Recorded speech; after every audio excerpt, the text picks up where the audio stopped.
السلام علیکم friends, welcome to کتاب نگری یوٹیوب چینل۔ کتابوں کی نگری میں خوش آمدید۔ میں ہوں آپ کی ہوسٹ اقرا یاسین، اور آج میں آپ کے لیے لے کر آئی ہوں ہمنا تنویر کے قلم سے تحریر کردہ ناول میرا ستمگر میرا محرم کی ایپیسوڈ نمبر 25 کو لے کر۔ یہ ہے اس ناول کی لاسٹ ایپیسوڈ، لیکن اس ایپیسوڈ کو سٹارٹ کرنے سے پہلے جلدی سے کر لیجیے چینل کو سبسکرائب، ویڈیو کو لائک اور کلک کر لیجیے بیل آئیکن کو۔ اب آتے ہیں ایپیسوڈ کی جانب۔ اگر تمہیں اپنی غلطی کا احساس ہو گیا ہے تو معاف کرنے میں کوئی مذائقہ نہیں ہے۔ میں یہ احسان کبھی نہیں بھولوں گا احتشام، وہ آگے ہوتے ہوئے ان کے ہاتھ پکڑ کر تشکرانہ انداز میں بولے۔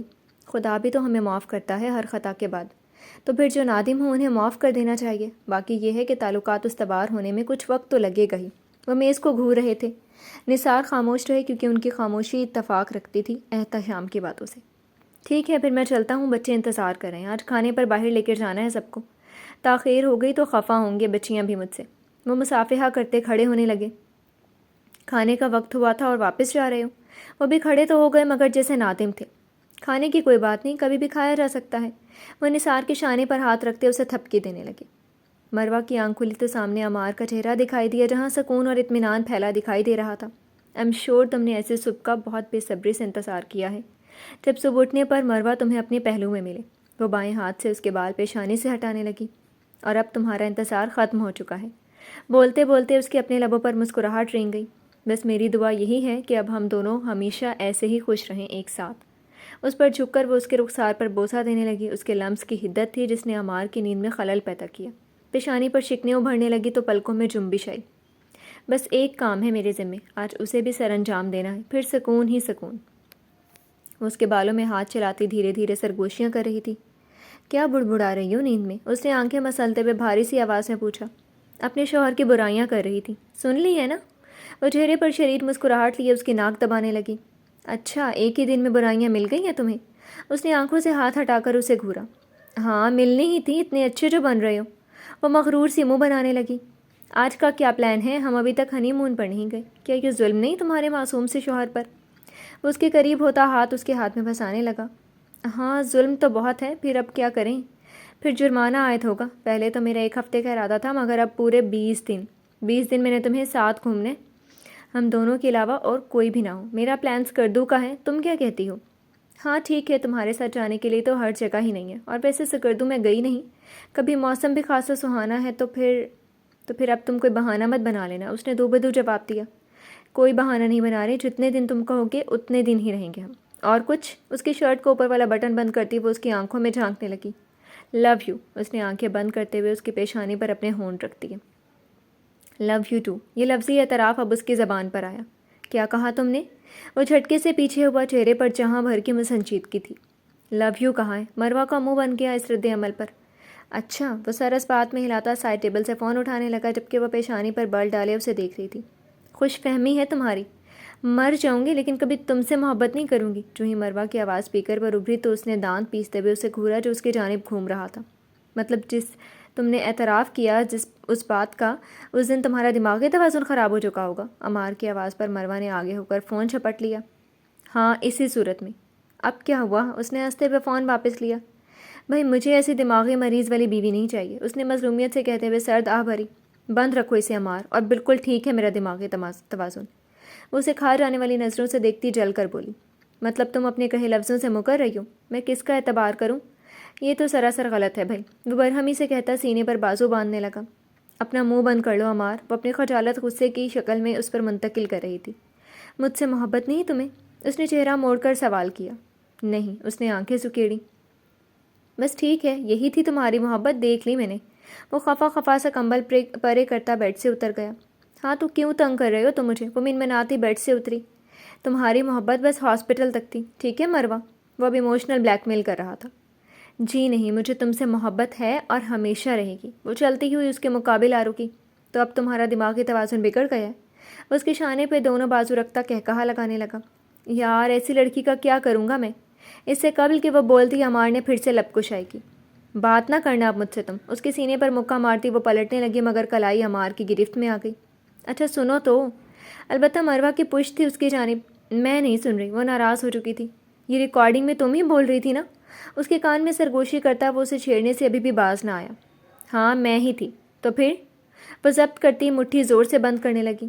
تو پھر اب کیسے ہوئی محبت؟ اس کے سوال پر وہ ساکت ہو گئی۔ چند ساعتیں یوں ہی بیت گئیں جب اس نے لب کھولے۔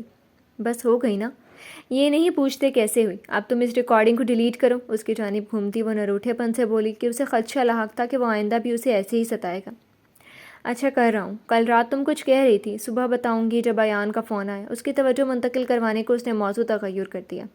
ہاں وہ حویلی جانا ہے، انکل آنٹی کب سے تمہیں بلا رہے ہیں۔ اس کی بات سن کے عمار کے چہرے کے تاثرات بدلنے لگے اور سنجیدگی ہو گئی۔ بھلے انہوں نے غلط کیا، لیکن وہ تمہارا مسئلہ نہیں ہے، اور ماں باپ ہیں وہ تمہارے، اس لیے ان کا تم پر زیادہ حق ہے۔ وہ نرمی سے اسے سمجھانے لگی۔ سبین کے ساتھ جو کیا وہ ایان کے سسرال والوں کے ساتھ وہ سیٹل کر چکے ہیں، اس لیے تم بھی اب ضد چھوڑ دو۔ اکیلے ہیں وہ، اس لیے تمہیں بار بار بلا رہے ہیں۔ وہ اس کے رخسار پر ہاتھ رکھتی پر امید سی بولی۔ یہ ایان کی زبان ہے۔ وہ پھیکا سا مسکرایا۔ تم اولاد ہو ان کی، باپ نہیں، اس لیے باپ بنو بھی مت۔ شام میں ہم چلیں گے حویلی بنا کسی حیل و حجت کے۔ وہ اٹل لہجے میں فیصلہ سناتی پلٹ گئی۔ مطلب آج سے اپنی چلاؤ گی تم؟ ہاں ایسا ہی سمجھ لو۔ اس نے شانے اچکائے اور الماری کھولنے لگی۔ مان ہے نا تم پر، اس لیے۔ وہ بولتے بولتے ہونٹوں پر دھیمی سی مسکراہٹ رہ گئی۔ کبھی نہیں ٹوٹے گا یہ مان۔ وہ گزرتا ہوا سرگوشی کرتا واش روم میں چلا گیا۔ یقین ہے تم پر مجھے۔ اچھا ہوا امی نے مجھے سمجھایا، ورنہ شاید میں یہی سمجھتی کہ تم پر صرف میرا حق ہے۔ وہ ہینگر آگے پیچھے کرتے تشکر سے بولی اور اپنا سوٹ نکالتی پیچھے ہو گئی۔ کیا کر رہی تھی؟ شہناز اندر آتی ہوئی بولی۔ یونیورسٹیز کا دیکھ رہی تھی، ایڈمیشن کب جائے۔ وہ آنکھیں سکیڑے فون کی اسکرین کو دیکھ رہی تھی۔ تو عیسیٰ کے ساتھ کیا معاملات طے پائے؟ ویسے اب اگر وہ نادم ہے تو تم سوچ لو۔ امی میں ڈیورس پیپر پر سائن کر چکی ہوں اور عمار بھائی اس بات سے واقف ہیں۔ عیسیٰ کی ندامت کا میں کیا کروں؟ ساری حدیں عبور کرنے کے بعد ندامت تو ہوتی ہی ہے انسان کو، لیکن اس کا مطلب یہ نہیں کہ وہ اس قابل ہیں کہ پھر سے ان کے پاس جا کر رہا جائے۔ وہ پہلے والی ایان نہیں رہی تھی جو خاموشی سے سب کی سنتی اور مانتی تھی۔ اب اس نے اپنے حق کے لیے بولنا اور لڑنا سیکھ لیا تھا۔ آخر کب تک سب کو کھیلنے دیتی اپنی زندگی سے؟ ایسے شوہر کیا پڑی ہے ایسے بے حس انسان کے پاس واپس جانے کی؟ عمار بھائی نے بس ایک بات کہی تھی مجھے۔ فون گود میں رکھتی وہ کسی غیر مرئی نقطے کو دیکھ رہی تھی اور شہناز کو لاجواب چھوڑ گئی تھی کہ جسے انہوں نے ساری زندگی جھلی اور کم عقل کہہ کہہ کر بڑا کیا تھا، آج کتنی سمجھدار ہو گئی تھی۔ تمہارے بھائی کے پاس اتنے وسائل ہیں کہ ساری زندگی میرے ساتھ میرے گھر میں تم سکون سے رہ سکتی ہو۔ لہجے بھر کو وہ خاموش ہوئی اور شہناز کو دیکھنے لگی جو اسی کو دیکھ رہی تھی۔ کیا مجبوری ہے میری کہ میں عیسیٰ کے پاس واپس جاؤں؟ بوجھ تو نہیں ہوں عمار بھائی پر؟ ہاں اگر آپ کو محسوس ہو رہا ہے تو پاگل، ایک تھپڑ لگاؤں گی میں۔ انہوں نے برہمی سے اسے ٹوک دیا۔ عمار بھائی سے میں آگے پڑھائی کرنے کی بھی بات کر چکی ہوں اور وہ آمادہ ہے اس فیصلے پر۔ تم دونوں دیکھ لو جیسے صحیح لگتا ہے، کیونکہ اب ہمارے ہاتھ میں کوئی اختیار نہیں۔ بس اتنا ہی چاہتے ہیں کہ اس ضعیفی کی عمر میں کم از کم اپنے بچے تو پاس ہوں۔ اس کے شانے پر ہاتھ رکھتی بھرائی ہوئی آواز میں بولی۔ میں نے فون کیا تھا بھابھی کو، امید تو ہے کہ وہ منا لیں گی بھائی کو، اب دیکھیں آگے کیا ہوتا ہے۔ وہ شانے اچکاتی ان کے ہاتھ پکڑنے لگی۔ اچھا چل تو اپنا کام جاری رکھ، میں اوپر کی صفائی دیکھنے آئی تھی، جا کر اب کھانے کا دیکھوں۔ وہ اس کا رخسار تھپ تھپا کر بیڈ سے اتر گئی۔ ایان کی نگاہ بے ساختہ اپنی بائیں کلائی پر ٹھہر گئی جہاں 4 گہرے نشان دکھائی دے رہے تھے۔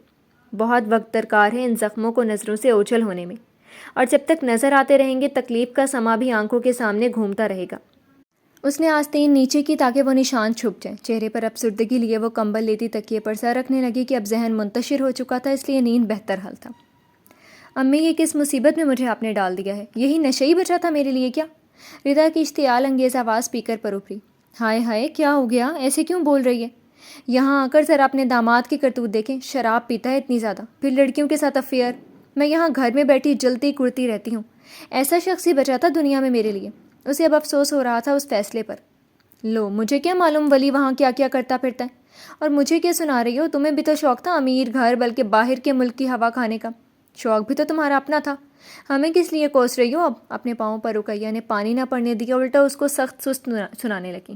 مجھ سے زیادہ لالچ تو آپ کا تھا کہ باہر سے پیسے بھیجنا جا کر، ادھر ہمارا بھی چولہا جلتا رہے گا۔ میں نے تو جذباتی ہو کر آپ کے خاطر ہاں بول دیا تھا، مگر اب جیسے اس شخص کو دیکھ کر روز افسوس ہوتا ہے اپنے فیصلے پر۔ چہرے پر ناگواری لیے اس نے کلس کر کہا۔ اچھا اب چپ کر کے گزارو کرو، جیسا بھی ہے وہ لالچ کا انجام ایسا ہی ہوتا ہے۔ ویسے سارے مرد ایسے ہی ہوتے ہیں، تم اپنا دل چھوٹا نہ کرو، بلکہ حوصلہ کر کے عیش کرتی رہو وہاں۔ عیش کے ساتھ جو بے سکونی ہے۔ اس نے ہنکارا بھر کر فون بند کر دیا۔ ناشکری کہیں کی، ماں کا احسان نہیں ماننا کتنی اچھی جگہ بھیج دیا۔ رقیہ نفی میں سر ہلاتی 3 حرف اس پر بھیج کر فون سائڈ پر رکھنے لگی۔ عیسیٰ بس کر دو اس وبا کو، احتشام اس کے ہاتھ سے سگریٹ لیتے تیش کے عالم میں چلائے، جس کی خوراک بس سگریٹ تک محدود ہو گئی تھی۔ یار چاچو کیا ہو گیا آپ کو؟ اس نے خفگی سے اپنی نگاہیں اٹھائیں۔ بچیاں آتی ہیں اور یہ سب دیکھ کر سوال کرتی ہیں کہ چاچو ایسے کیوں ہو گئے ہیں؟ پہلے تم گھر آ نہیں رہے تھے اور اب؟ انہوں نے بھرے ہوئے ایشٹرے پر تعصب بھری نگاہ ڈالی۔ ہاں تو کیا ہو گیا؟ ساری دنیا اسموکنگ کرتی ہے، میں اکیلا تو نہیں ہوں؟ اور کیا کروں میں بتائیں؟ آفس بھی جا رہا ہوں، گھر آ کر اس خالی کمرے کے در و دیوار دیکھ کر اکتا جاتا ہوں۔ اس کی آنکھوں کے گرد ہلکے دیکھ کر احتشام کو تشویش ہونے لگی۔ کم از کم بچیوں کے سامنے مت پیا کرو، تمہارا یہ حال انہیں بھی خوفزدہ کر رہا ہے۔ عیسیٰ لہجہ تغیر ہوا تو عاجزی عود آئی تھی۔ ہاں بچیاں بہت محبت کرتی ہیں مجھ سے، اور محبت کرنے والوں کو دکھ نہیں دینا چاہیے، ورنہ پچھتاوے کے سوا کچھ نہیں بچتا انسان کے پاس۔ اس نے سامنے رکھی ایشٹرے کو دیکھتے ہوئے کھوئے کھوئے سے انداز میں کہا۔ جی ہاں، اسی لیے تو میں کہہ رہا ہوں خود کو سنبھالو وقت رہتے۔ اگر دیدہ دلیری سے ایان سے وعدہ کیا ہے تو پھر اسے اتنی ہی دیدہ دلیری سے نبھاؤ، یوں بزدلوں کی مانند خود کو جلاؤ مت۔ آنکھوں میں رنج کی لہریں دوڑ رہی تھیں کہ اپنے سامنے اسے یوں بکھرتے دیکھنا گوارا نہیں تھا انہیں۔ اچھا کوشش کر کے دیکھتے ہیں۔ اس نے بکھرے بالوں میں ہاتھ پھیر کر انہیں مزید منتشر کر دیا۔ آج سنڈے ہے نا، تو جاؤ شیو وغیرہ بنوا کر آؤ، بال بھی چھوٹے کرواؤ اور پھر بچیوں کے ساتھ کہیں باہر چلے جانا۔ روز مجھ سے تمہاری شکایت لگاتی ہیں وہ دونوں، تحکم بھرے انداز میں کہہ کر اس کے شانے پر ہاتھ رکھنے لگے جیسے التجا کر رہے ہوں۔ 2-3 دن سے ان کے پاس نہیں بیٹھا میں، کمرے میں ایشٹرے دیکھ کر ڈر کے بھاگ گئی تھی وہ۔ یاد کر رہی ہوں گی مجھے، وہ سوچ سوچ کر بولتا سر ہلانے لگا۔ چلو اٹھو، اب جو کام کہیں ہے پہلے وہ کرو۔ احتشام منہ پر ہاتھ پھیرتے خود کو رونے سے باز رکھنے لگا۔ اچھا، وہ سر ہلاتا کھڑا ہونے لگا تو وہ بھی پلٹ گئے۔ عمار، کچن سے نکلتی شہناز کی نگاہ چونہی اس سے ٹکرائی تو بے ساختہ پکار اٹھی، آنکھیں آن کی آن میں اشکوں سے بھر گئی۔ السلام علیکم امی، کیسی ہیں؟ وہ آگے ہوتا ان سے گلے ملنے لگا۔ میرے جگر کا ٹکڑا واپس آ گیا، وہ اس کے سینے سے لگی سوں سوں کر رہی تھی۔ بس اب کوئی دکھ نہیں مجھے، کب سے تمہاری راہ تک رہے ہیں ہم دونوں۔ وہ اس سے الگ ہوتی اس کی پیشانی پر بوسہ دینے لگی۔ چلو اپنے ابو سے ملو پہلے، دیکھنا کتنے خوش ہوتے ہیں۔ اس عجلت میں ان کی نگاہ عقب میں کھڑی مروا سے ٹکرائی تو قدم وہیں منجمد ہو گئے، کیونکہ وہ سر پر دوپٹہ لیے کھڑی تھی۔ شہناز شاکڈ تھی اس منظر پر۔ السلام علیکم آنٹی۔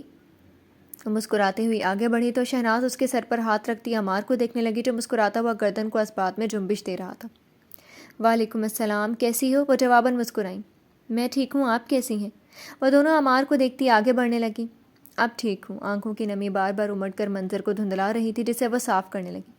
5 منٹ بعد وہ دونوں کمرے میں داخل ہوئیں تو عمار نثار چودھری کا ہاتھ پکڑے بیڈ کے کنارے پر بیٹھا تھا۔ ایان نے تو میری معافی قبول کر لی، اب تم بھی دل بڑا کر لو تو اس تنہائی سے چھٹکارا مل جائے گا ہم دونوں بوڑھوں کو۔ بڑی عاجزی سے التجا کی گئی تھی، پہلے والا روب و دبدبہ اب ڈھونڈنے پر بھی نہیں ملتا تھا۔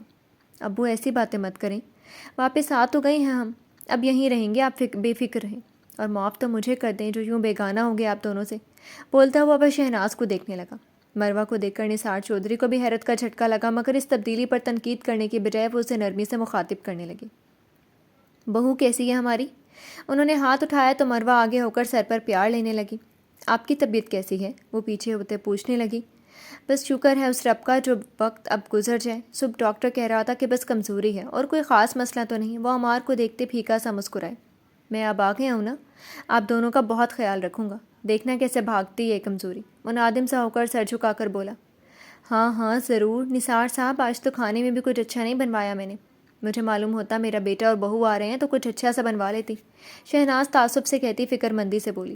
جو بھی بنائے ہم کھا لیں گے، آپ اس بات کی فکر مت کریں، مہمان تھوڑی ہیں ہم۔ مروہ کا اپنائیت بھرا انداز ان کے دل کو بھایا تو چہرہ اش اش کرنے لگا۔ مروہ ٹھیک کہہ رہی ہے، بات تو یہ ہے کہ سب ساتھ مل کر کھائیں، بھلے کچھ بھی بنا ہو۔ وہ تائید کرتا کھڑا ہو گیا۔ اچھا چلو تم پھر پہلے کپڑے بدل لو، تب تک میں روٹی بنواتی ہوں نوری سے، تب تک ایان بھی اٹھ جائے گی۔ وہ خوشی سے ٹہک کر اسے جانے کا اشارہ کرنے لگی۔ اچھا، وہ مسکراتا ہوا قدم اٹھانے لگا تو مروہ دروازہ کھول کر باہر نکل گئی۔ آپ کی تہجد میں مانگی دعائیں قبول ہو گئی نثار صاحب، بہو بھی اب بدلی بدلی لگ رہی ہے مجھے۔ آنکھوں میں نمی ابھری تو وہ دوپٹے سے اسے صاف کرنے لگی۔ بے شک وہ گنہگاروں کو معاف کرنے والا ہے، بندے کا ایک ایک عضو بھی گناہ میں لتھڑا ہو تو وہ پھر بھی توبہ قبول کر لیتا ہے۔ اس کے در ہمیشہ کھلے ہیں ہر کسی کے لیے، اس میں کوئی شک نہیں۔ وہ تشکر بھرے انداز میں کہتے دعا کی صورت میں ہاتھ اٹھا کر چہرے پر پھیرنے لگے۔ چلیں آپ بھی وہ سفید والا سوٹ پہنے، اجلا اجلا سا اچھا لگے گا، کل سے یہی پہن رکھا ہے بھورا سا۔ وہ منہ بناتی الماری کی جانب بڑھ گئی۔ اچھا نکال دو وہ سفید والا۔ وہ ان کے انداز پر ہنستے بیڈ سے اترنے لگے کہ بیٹے کے چہرے نے علالت کو بھی کم کر دیا تھا۔ تمہیں اعتراض نہیں یہاں مستقل رہنے پر؟ وہ دروازہ بند کرتا الجھا الجھا سا بولا۔ نہیں، مجھے کوئی اعتراض نہیں، میں نے کون سا یونی پیدل چل کر جانا ہے؟ ویسے بھی امی عافیہ کے ساتھ چلی جائیں گی جیسے اس کا آخری سیمسٹر پورا ہوا، اور انکل آنٹی کو اس عمر میں تمہاری ضرورت ہے۔ میں اتنی خود غرض نہیں بن سکتی۔ جیسے میں امی کو تنہا نہیں چھوڑنا چاہتی، ویسے ہی تم بھی نہیں چاہتے ہوگے، مگر میری خاطر خود پر جبر کر رہے ہو۔ اسے لب وا کرتے دیکھ کر وہ تیزی سے بولی، مجھے یہ تو معلوم تھا کہ ذہین بہت ہے میری بیوی، مگر سمجھدار بھی اتنی ہے، آج ادراک ہوا یہ۔ وہ مسکراتا ہوا اس کے عین مقابل آ گیا۔ یہ تعریف تھی یا طنز؟ وہ گھوری سے نوازتی اس کی ٹھیک کالر کو پھر سے ٹھیک کرنے لگی۔ مجھے بہت اچھی لگتی ہے، ایسی نک چڑی سی، غصے سے لال پیلی ہوتی مروہ۔ اس کی کمر کی گرد حصار باندھ کر وہ صاف گوئی سے بولا، پتہ ہے مجھے اس لیے تنگ کرتے ہو، بہت ہی برے ہو ویسے تم۔ اب کہ اس نے مصنوعی خفگی سے کہا، برا ہوں میں؟ وہ منہ کھولے اسے دیکھے گیا۔ نہیں، برے نہیں ہو، پہلے ستمگر بنے پھر محرم بنے۔ اور اب؟ وہ دلچسپ نگاہوں سے اس کی گرتی اٹھتی پلکوں کا رقص دیکھ رہا تھا۔ اور اب محبت بنے۔ وہ بلش کرنے لگی تو نظریں جھکا گئی۔ یہ محبت آخری سانس تک قائم و دائم رہے گی، وعدہ کرتا ہوں۔ اگر کبھی کمی آئی تو بھلے سانس چھین لینا مجھ سے۔ مروہ نفی میں سر ہلاتے ہوئے اس کے ہونٹوں پر شہادت کی انگلی رکھ دی، آنکھوں میں ناراضگی کا عنصر تھا۔ بس ہمیشہ میرے پاس رہنا۔ اس کی پیشانی سے اپنی پیشانی ٹکاتا وہ آنکھیں بند کر گیا۔ I will never leave you۔ وہ بند آنکھوں سے مسکرائی تھی۔ مروہ چلی گئی پڑھانے۔ عمار کو کرسی کھینچتے دیکھ کر شہناز نے اسے مخاطب کیا، جی امی، کافی دور پڑ جاتا ہے اس لیے جلدی نکلنا پڑتا ہے اسے۔ فکر مت کریں، دوپہر میں ہمارے ساتھ ہی کھانا کھائے گی وہ، میں پک کروں گا اسے۔ وہ مسکراتا ہوا کپ اٹھانے لگا۔ نہیں، مسئلہ تو کوئی نہیں، نوکری میں پھر ایسے ہی صبح سویرے نکلو۔ وہ سر ہلاتی نثار صاحب کو چائے دینے لگی۔ تمہارے ایڈمیشن کی بات کی تھی میں نے، 15 دن بعد سردیوں کے ایڈمیشن شروع ہونے ہیں، تب اپلائی کر دوں گا میں۔ کل مجھے اپنے ڈاکیومنٹس دے دینا، میں کاپی کروا کے رکھ لوں گا۔ سپ لے کر وہ ایان کو دیکھنے لگا جو اس کے مقابل بیٹھی تھی۔ ٹھیک ہے بھائی، میں دے دوں گی۔ فائل میں وہ ساری چیزیں رکھی ہیں میں نے جو آپ نے بتائی تھیں۔ کیا ایان نے آگے پڑھنا ہے؟ ان کی گفتگو سے نثار چودھری نے قیاس آرائی کی۔ ہاں جی، اب گھر پر بیٹھ کر کیا کرے گی وہ سارا دن؟ عمار نے سر کو خم دیا۔ نہیں تو کوئی مناسب رشتہ دیکھ لیں گے، کچھ وقت گزر جائے تو۔ ابو، میں نے اب شادی نہیں کرنی۔ ایان کے جواب پر عمار نے آنکھوں سے اس کی جانب اشارہ کیا، چونکہ وہ عمار کی جانب دیکھ رہے تھے۔ نہیں تو بیٹا، شادی تو لازمی ہے نا، اس کے بغیر گزارا نہیں۔ انہوں نے نرمی سے سمجھانا چاہا۔ کیوں گزارا نہیں؟ کیا بہت بھاری ہے اس کی 3 وقت کی روٹی؟ عمار کے چہرے پر ناپسندیدگی کے آثار ابھرے۔ نہیں، ہم ابھی کی بات نہیں کریں، کچھ وقت گزر جائے پھر ہی دیکھیں گے کوئی رشتہ۔ نثار صاحب نے عمار کو قائل کرنا چاہا۔ اگر وہ نہیں چاہتی تو میں زبردستی کا قائل نہیں، اور جتنا کچھ اس کے ساتھ ہوا ہے اب انکار کرنا بنتا ہے ایان کا۔ لیکن بیٹا، لوگ کیا کہیں گے، بیٹی کو گھر ہی بٹھا لیا، طلاق یافتہ کی شادیاں کیا ہوتی نہیں دوبارہ؟ اب کہ شہناز متفکر سے مداخلت کرنے لگی۔ میں یہ تو نہیں کہہ رہی کہ شادی نہیں ہو سکتی اب، میں یہ کہہ رہی ہوں کہ مجھے اب دوبارہ شادی نہیں کرنی، بس ہو گئی ہے میری۔ اس نے اذیت بھری نگاہیں اٹھا کر ان دونوں کو دیکھا۔ امی، شادی زندگی کا ایک حصہ ہے، پوری زندگی نہیں ہے۔ ہاں، زندگی کا ایک چیپٹر کہہ لیں، اب اگر وہ چیپٹر ختم ہو گیا تو پھر چھوڑ دیں اسے۔ زندگی کا مقصد شادی کرنا نہیں ہے۔ اس نے بے چینی سے پہلو بدلتے ہوئے جواب دیا۔ بالکل ٹھیک کہہ رہی ہے ایان، اگر وہ ایسے خوش ہے تو رہنے دینا، پڑھے گی، کل کو جاب کرے گی، زندگی اور مصروف ہو جائے گی۔ عمار نے تائیدی انداز میں سر ہلایا۔ ابو، زندگی میں سکون ہونا چاہیے بس، اور مجھے میرا سکون مل گیا ہے، اب میں دوبارہ ایسے اسے کھونا نہیں چاہتی۔ آنکھوں میں نمی لیے وہ التجائیہ نظروں سے انہیں دیکھنے لگی۔ لوگوں کی باتوں کی وجہ سے آپ اس کی زندگی کو پھر سے مشکل میں مت ڈالیں، جب وہ ایسا چاہتے ہی نہیں ہیں۔ اپنے شانہ بشانہ عمار کو دیکھ کر ایان کے چہرے پر گہرا اطمینان پھیل گیا کہ یہ احساس ہی بہت قیمتی ہوتا ہے۔ اچھا، پھر اگر تم دونوں کا یہی فیصلہ ہے تو پھر ٹھیک ہے۔ نثار چودھری کے پاس اختلاف کے لیے خاص دلائل موجود نہ تھے، تبھی شانے اچکانے لگے۔ اچھا چلیں، اب ناشتہ کریں، ٹھنڈا ہو رہا ہے، تم دونوں کر لینا جو کرنا ہو، ہمیں نہیں کوئی اعتراض اب۔ شہناز نثار چودھری کے شانے پر ہاتھ رکھتی مسکرا کر بولی، اچھا یہ اچار دے، مجھے اتنے دنوں سے کھایا ہی نہیں۔ وہ ہلکا پھلکا ہو کر ایان کو اشارہ کرنے لگا۔ 2 سال بعد۔ ماما، مجھے وہ چپس لینی ہے۔ ٹریفک کے باعث گاڑی رکی ہوئی تھی، تبھی عیسیٰ کی نگاہ سڑک کے کنارے پر کھڑی چپس کی ریڑھی سے جا ٹکرائی۔ بیٹا، وہ اتنی اچھی نہیں ہوگی۔ اس نے ونڈ اسکرین سے باہر دیکھا تو صفائی کا خدشہ لاحق ہوا۔ نہیں، مجھے لینی ہے یہ، وہ دیکھیں راؤنڈ پوٹیٹو والی ہے، پلیز پلیز پلیز۔ اس نے پلٹ کر التجائیہ نظروں سے ایان کو دیکھا جو خفگی سے اسے دیکھ رہی تھی۔ وہ گول مٹول سا چہرہ التجا کرتا اور بھی پیارا لگتا۔ اوکے چلیں، میں دیکھتی ہوں پہلے۔ وہ دوپٹہ درست کرتی دروازہ کھولنے لگی تو 4 سالہ عیسیٰ کا چہرہ کھل اٹھا۔ انکل، میں ابھی آتی ہوں، اب گاڑی سائڈ پر روک لینا، جیسے ٹریفک چلے۔ وہ انہیں آگاہ کرتی باہر نکلی اور اس کی انگلی پکڑ کر اس جانب بڑھنے لگی۔ سیاہ رنگ کی گاڑی کے سامنے سے وہ گزری تو ڈرائیونگ سیٹ پر بیٹھا شخص چونک اٹھا، پیشانی شکن آلود ہوئی۔ بھائی، کتنے کی ہے یہ؟ وہ ریڑھی کے پاس رک کر اب سوال کر رہی تھی اور اس شخص کی گردن بھی اسی جانب گھوم چکی تھی۔ عیسیٰ کی آنکھوں میں شناسائی کی رمق ابھری کہ اسے تو وہ ہزاروں میں بھی پہچان لیتا، اور پھر ان 2 سالوں میں کچھ فرق بھی تو نہ آیا تھا اس میں، سوائے اس کے چہرے کی مسکراہٹ کے جو بڑی حسین لگ رہی تھی۔ تھینک یو ماما، آپ بہت اچھی ہیں، اسے پیسے دیتے ہوئے عیسیٰ تشکرانہ انداز میں بولا، کیونکہ یہ ایان کی ہی تربیت تھی۔ ویلکم میری جان۔ وہ جھکی اور مسکراتے ہوئے اس کے رخسار پر بوسہ دینے لگی۔ اس کی مسکراہٹ زندگی سے بھرپور تھی۔ عیسیٰ بس اسے دیکھ کر رہ گیا۔ میرے ساتھ تم کبھی اتنی خوش نہیں رہتی شاید۔ اس نے سر پر ہاتھ پھیرنا چاہا تو ٹوپی سے رکھ کر نیچے گر گئی۔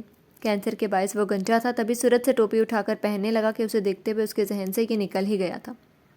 اب شاید تم میری ستمگر اور میری محرم ہو، لیکن چونکہ تم خوش ہو اس لیے عیسیٰ بھی خوش ہے۔ کبھی کبھی زندگی شاید اسی چیز کا نام ہوتی ہے کہ اس شخص کی خوشی میں ہی خوش رہنا۔ گاڑیاں حرکت کرنے لگیں تو وہ نگاہ ایان پر ہی رکھے آہستہ سے آگے بڑھنے لگا۔ چلے گاڑی میں بیٹھ کر کھائیں، ایسے یونیفارم خراب ہو جائے گا آپ کا۔ وہ اس کا ہاتھ پکڑے گاڑیوں کے آگے سے گزرتی ہوئی اپنی گاڑی میں آ بیٹھی۔ ماما، آج ہم ماموں کے ساتھ جائیں گے نا مری کے لیے؟ وہ اسٹک پر لگے چپس اتارتا منہ میں ڈالنے لگا۔ ہاں جی، آج ہی جائیں گے، ممانی کو بھی چھٹیاں مل گئی ہیں، لیکن آپ نے شرارت بالکل نہیں کرنی اور گڈ بوائے بن کر رہنا ہے۔ اس کے بال سنوارتی وہ نرم لہجے میں تاکید کرنے لگی۔ اوکے ماما۔ چونکہ وہ کھانے میں مصروف تھا اس لیے زیادہ بول نہیں سکا۔ ایان بس اسے دیکھتی مسکراتی رہی کہ زندگی اب اسی کی گرد تھی ایان کی، اور کس حد تک خوبصورت اور پرسکون تھی اس کا چہرہ بخوبی عیاں کر رہا تھا۔ عیسیٰ جوں سپیڈ بڑھا رہا تھا، عائشہ کی باتیں بھی اتنی تیزی سے اس کے ذہن میں گردش کرنے لگیں۔ اس نے اڈاپٹ کیا اس بچے کو، عیسیٰ نام رکھا ہے ایان نے اس کا۔ اس نے سپیڈ مزید بڑھا دی، کہہ رہی تھی اسے ایک اچھا انسان بنائے گی، دوسروں کا احساس کرنے والا، نرم دل رکھنے والا، سب کی عزت کرنے والا۔ عائشہ کے الفاظ کسی توانچے کی مانند اس کے چہرے پر بڑی زور سے لگ رہے تھے۔ خدا کرے تم اس کاوش میں کامیاب رہو اور وہ مجھ سے بہتر عیسیٰ بن کر دکھائے تمہیں، مجھ جیسا ستمگر نہیں۔ افسردہ سی مسکراہٹ لیے اس نے گہرا سانس اندر کھینچا۔ وہ گاڑی گیٹ کے سامنے روک دی کیونکہ وہ گھر پہنچ چکا تھا۔ میری دعا ہے تم ساری زندگی ایسے ہی خوش رہو، بلکہ اس سے زیادہ خوشیاں دیکھو، کیونکہ میری زندگی کا تو اب کوئی اعتبار نہیں۔ یہ بیماری کتنا وقت دیتی ہے مجھے، لیکن تمہاری دی ہوئی سزا کو بڑی ایمانداری سے نبھا رہا ہوں میں، اس بات کا سکون ہے مجھے۔ اس کے سبھی چہرے کو یاد کرتے چہرے پر مسکراہٹ رنگ گئی تو وہ دروازہ کھولتا گاڑی سے باہر نکلنے لگا۔ جی تو فرینڈس، کیسی لگی آپ کو آج کی لاسٹ ایپیسوڈ؟ امید ہے آپ کو پسند آئی ہوگی۔ کمنٹ سیکشن میں ضرور اپنی رائے کا اظہار کیجیے گا۔ پھر حاضر ہوں گے کسی نیو ناول کے ساتھ، تب تک کے لیے اجازت دیجیے۔ شکریہ، اللہ حافظ۔